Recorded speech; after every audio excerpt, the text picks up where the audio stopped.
क्या आपको भी पीरियड्स की समस्या है? क्या आपके पीरियड्स डिलेड रहते हैं और हर मंथ आपको हार्मोनल पिल बाहर से लेकर ही पीरियड्स होते हैं, या फिर आपको 21 डेज का ओसीपी पिल का जो कोर्स है वो करके ही पीरियड्स होते हैं, या फिर आपके लोअर एब्डोमेन में बहुत पेन रहता है, डिस्मेनोरिया का आपको इशू है, ओलिगोमेनोरिया का आपको इशू है ड्यूरिंग पीरियड्स। तो आज हम बात करने वाले हैं आयुर्वेद की एक ऐसी मेडिसिन की जो आपको बिना हार्मोन लिए आपके इंटरनल हार्मोन को बैलेंस करते हुए आपको ये सब प्रॉब्लम से निजात दिला देगा। Hello everyone, this is doctor Neha, I am an Ayurveda consultant. आज हम बात करने वाले हैं रज परिवर्तनी वटी के बारे में।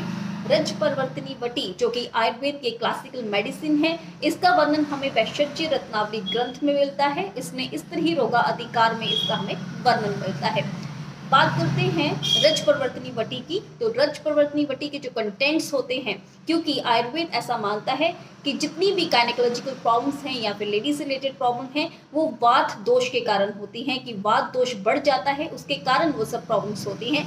तो रज परिवर्तनी वटी में ऐसे कंटेंट्स हैं जो कि आपके वात को कम करते हैं और आपके जो पीरियड्स हैं उनको नॉर्मलाइज करते हैं। और अगर आपको कम पीरियड्स हो रहे हैं या फिर डिलेड पीरियड्स हैं, कई लेडीज में ऐसा देखा गया है 6 मंथ्स तक भी आपको पीरियड्स नहीं होते हैं, लेकिन अगर आप इस मेडिसिन का इस्तेमाल रूटीन बेसिस पे करते हैं तो आपके जो पीरियड्स हैं वो नॉर्मल हो जाते हैं बिना हार्मोन पिल्स लिए।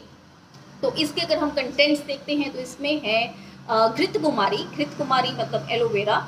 एलोवेरा एक बहुत अच्छी मेडिसिन है जो कि आपके तीनों दोषों को बैलेंस करने का काम करती है। इसमें है शुद्ध हिंग। शुद्ध हिंग, हिंग जो होती है वो आपके वात दोष को कम करने का काम करती है।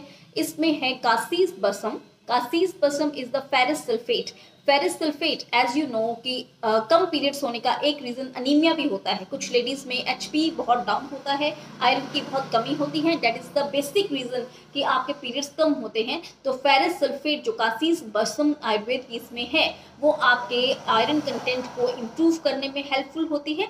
देन इसमें है टंकन भस्म, that is the borax. Again जो बोरेक्स है वो आपके यहाँ पे टंकन भस्म है, वात को कम करने में हेल्पफुल होता है। So this is all about the रज परिवर्तनी वटी। रज परिवर्तनी वटी को इन सब चीज़ों को मिक्स करके उसके बाद घृत कुमारी रस में ही जो मर्दन किया जाता है उसके बाद इसकी टैबलेट्स बनाई जाती हैं। इसकी अगर डोज की बात करते हैं तो आपको 1 से 2 टैबलेट 3 बार दिन में गुनगुने पानी के साथ या नॉर्मल फ्रेश वाटर के साथ आप इसे ले सकते हैं। तो आप देखते हैं कि कुछ टाइम अगर आपको पीरियड्स डिलेड हो जाते हैं तो आप अपने जो एलएमपी है उससे 1 हफ्ता पहले आप स्टार्ट कर सकते हैं। लेकिन अगर आप मैरिड हैं तो आप प्रेगनेंसी रूल आउट कर लीजिए अगर आपके पीरियड्स डिलेड हो रहे हैं तो। सो रज परिवर्तनी वटी बहुत ही इफेक्टिव है। आपके जो बाहर से अगर आप हार्मोन लेते हैं तो डेफिनेटली उसके साइड इफेक्ट्स रहते हैं, लेकिन इसके एज सच कोई भी साइड इफेक्ट्स हमें देखने को नहीं मिले हैं। तो अगर आपको किसी भी तरह का गायनेकोलॉजिकल इशू है, आपको पीसीओएस की प्रॉब्लम है, आपको इनफर्टिलिटी का इशू है, आपको एंडोमेट्रियोसिस का इशू है या ओवेरियन सिस्ट का इशू है, या फिर अगर आपको किसी भी तरह के क्रॉनिक प्रॉब्लम है जैसे कि आपका सीकेडी है, क्रॉनिक किडनी फेल्योर है, आपका लिवर सिरोसिस का इशू है, आपको एस्थमा है, आपको कोई पाइल्स फिशर की समस्या है, या फिर अगर आपको अल्सरेटिव कोलाइटिस है, किसी भी तरह का क्रॉनिक प्रॉब्लम जिसका कि मॉडर्न मेडिसिन में सोल्यूशन नहीं है, तो आप हमें कंसल्ट कर सकते हैं। अपने हमारे क्लिनिक पे विजिट आप कर सकते हैं या फिर आप हमें ऑनलाइन कंसल्ट भी कर सकते हैं। Thank you so much.